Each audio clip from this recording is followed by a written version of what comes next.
Assalamualaikum warahmatullahi wabarakatuh. Alhamdulillah, selamat datang di mata kuliah kita pada semester ini, yaitu mata kuliah Psikoedukasi Ketahanan Psikologis Keluarga. Terima kasih bagi para mahasiswa atau peserta yang sudah mengambil mata kuliah pilihan ini, ya. Karena biasanya kalau mata kuliah pilihan itu memang yang berminat yang mengambil, jadi bukan seperti mata kuliah yang sebelumnya itu karena wajib jadi harus mengambil, tapi karena ini mata kuliah pilihan, alhamdulillah berarti yang mengambil mata kuliah ini betul-betul memang berminat.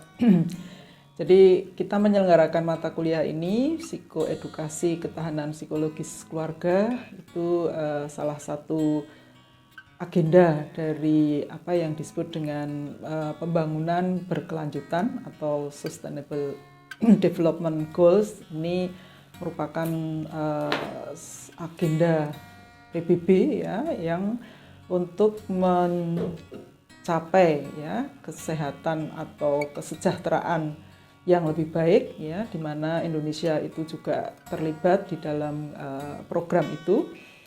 Sehingga untuk pencapaian target dari SDGs, ya biasanya ini kita singkat dengan SDGs atau Sustainable Development Goals, ya, itu sangat diperlukan dukungan keluarga, karena memang dari keluargalah pembangunan manusia itu dimulai. Jadi mulai dari keluarga, dan insya Allah diutamakan dari keluarga itu pembangunan untuk menuju pada SDGs, ya, Sustainable Development Goals itu akan kita wujudkan.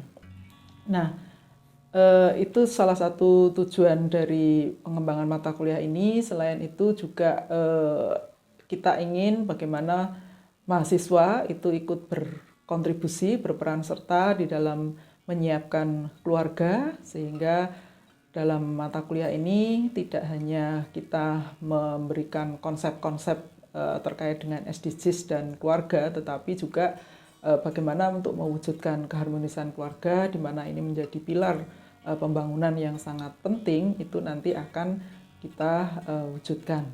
Jadi pada pertemuan kali ini saya sebagai salah satu pengampu, ya, jadi mata kuliah ini diampu oleh 3 orang, ya. Saya Tina Afiatin, kemudian Ibu Profesor Sofia Retnowati, dan juga Ibu Dr. Budi Andayani.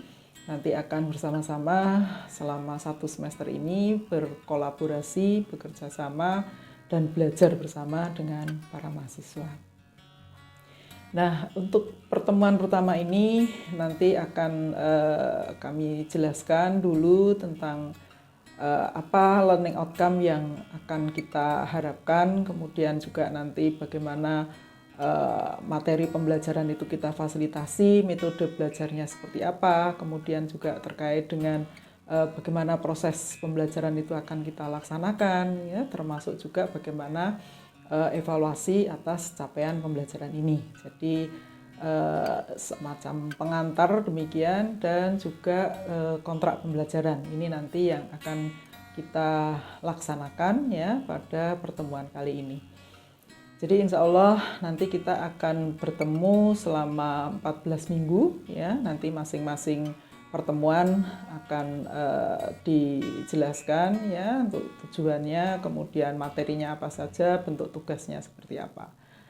Baik, jadi untuk yang pertama ini terkait dengan learning outcome, apa yang nanti akan kita harapkan dihasilkan dari mata kuliah ini. Jadi yang pertama seperti tadi sudah saya kemukakan, kaitannya dengan SDGs, ya, Sustainable Development Goals. Jadi bagaimana kita bisa memahami, ya, menjelaskan konsep SDGs, ya, dan peran keluarga dalam pencapaian SDGs, ya, itu sebagai learning outcome yang pertama.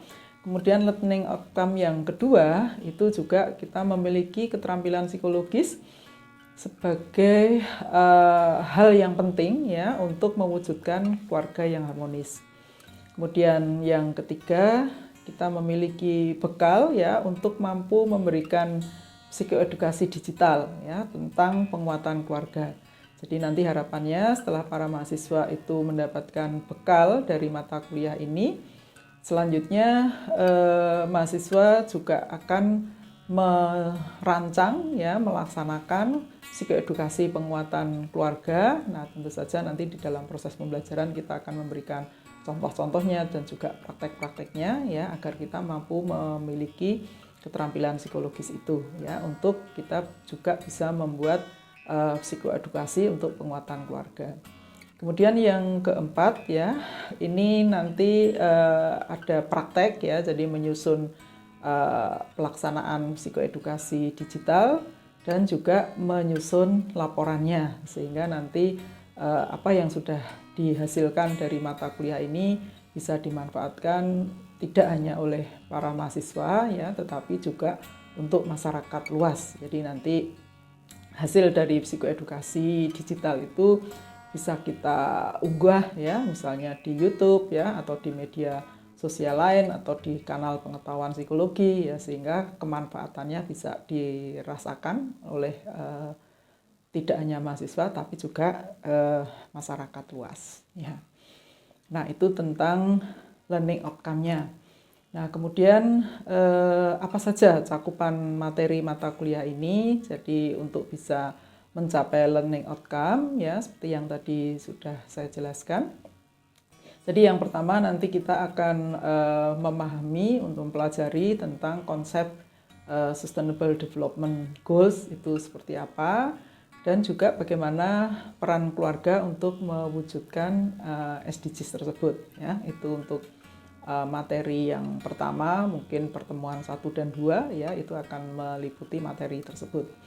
Kemudian selanjutnya kita akan juga mempelajari tentang faktor-faktor penting ya untuk mewujudkan keluarga yang harmonis ya, karena dari keluarga yang harmonis inilah nanti akan tercipta masyarakat yang harmonis, yang berdaya, yang itu juga nanti selanjutnya akan bisa mencapai tujuan SDGs ya. Jadi faktor-faktor penting yang mempengaruhi keluarga harmonis. Kemudian materi yang ketiga berupa praktek ya. Jadi nanti kita akan difasilitasi untuk belajar keterampilan psikologis ya untuk mewujudkan keluarga yang harmonis ya. Nanti kita pilih beberapa keterampilan psikologis yang penting, yang pokok ya. Itu nanti akan tidak hanya kita pelajari teorinya, tetapi justru yang lebih penting adalah praktek ya. Jadi nanti akan ada percontohan ya, kemudian kita melakukan semacam role playing ya, sehingga nanti itu tidak hanya menjadi pengetahuan, tetapi juga keterampilan ya. Nah, kemudian kita akan mempelajari materi tentang psikoedukasi. Jadi apa itu psikoedukasi, kemudian bagaimana caranya, strateginya, ya, termasuk juga bentuk-bentuk psikoedukasi. Dan nanti kita akan pilih salah satu bentuk yang karena ini sekarang kita sedang banyak dengan pembelajaran online, maka nanti untuk psikoedukasi itu juga akan kita lakukan dengan media digital ya, jadi terutama psikoedukasi digital.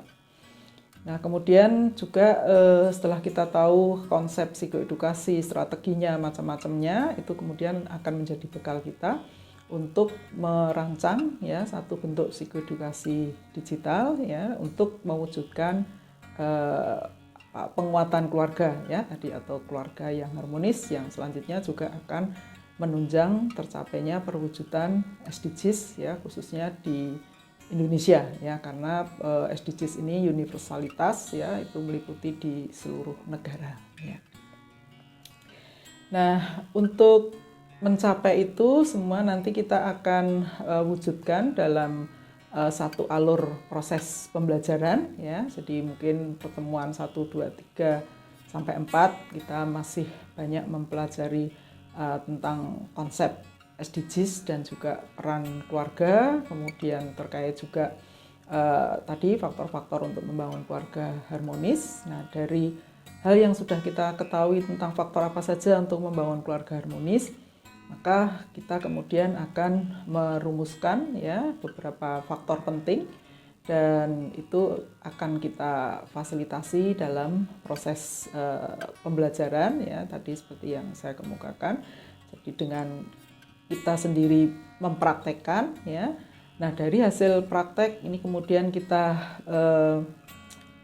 refleksikan dan kemudian kita implementasikan ya, ketika kita akan memberikan psikoedukasi berdasarkan pengalaman yang sudah kita dapatkan bekalnya, maka kita selanjutnya akan merancang satu psikoedukasi ya, terutama khususnya psikoedukasi digital ya, untuk kita bisa menyebarluaskan apa yang sudah kita ketahui, apa yang sudah kita miliki, keterampilan yang sudah kita miliki, untuk bisa kita memberikan kemanfaatan bagi masyarakat luas ya. Nanti targetnya bisa dipilih apakah juga untuk mahasiswa atau mungkin untuk bahkan mungkin untuk pasangan yang sudah menikah ya, atau mungkin untuk remaja SMA yang juga perlu mendapatkan psikoedukasi kaitannya dengan penguatan keluarga. Nah, itu terkait dengan alurnya ya, alur prosesnya. Jadi dari alur proses itu kemudian nanti kita akan rinci ya menjadi 14 pertemuan ya, dengan ada satu sisipan di pertengahan ya untuk ujian tengah semester, dan nanti di akhir semester ini yang kita harapkan tadi learning outcome itu ya bisa kita jadikan semacam target sasaran ya, kemudian bagaimana mata kuliah ini bisa memfasilitasi untuk mencapai itu ya.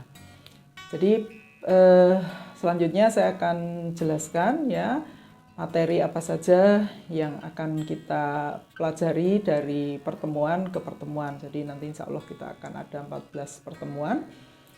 Nah, untuk pertemuan pertama itu kita mulai hari ini ya, nanti sedikit pengantar dan ada kontrak pembelajaran supaya kita jelas ya apa saja yang akan kita pelajari, bagaimana kita mempelajarinya itu ya, termasuk juga bagaimana evaluasi ini akan kita laksanakan ya, itu untuk pertemuan pertama.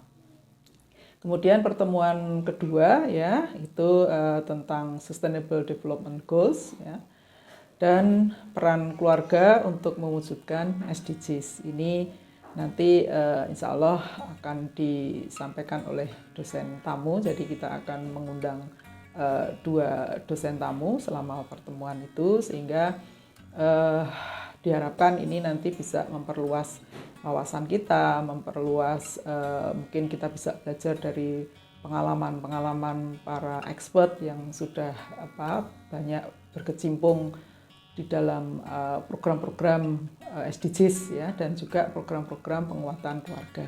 Ya.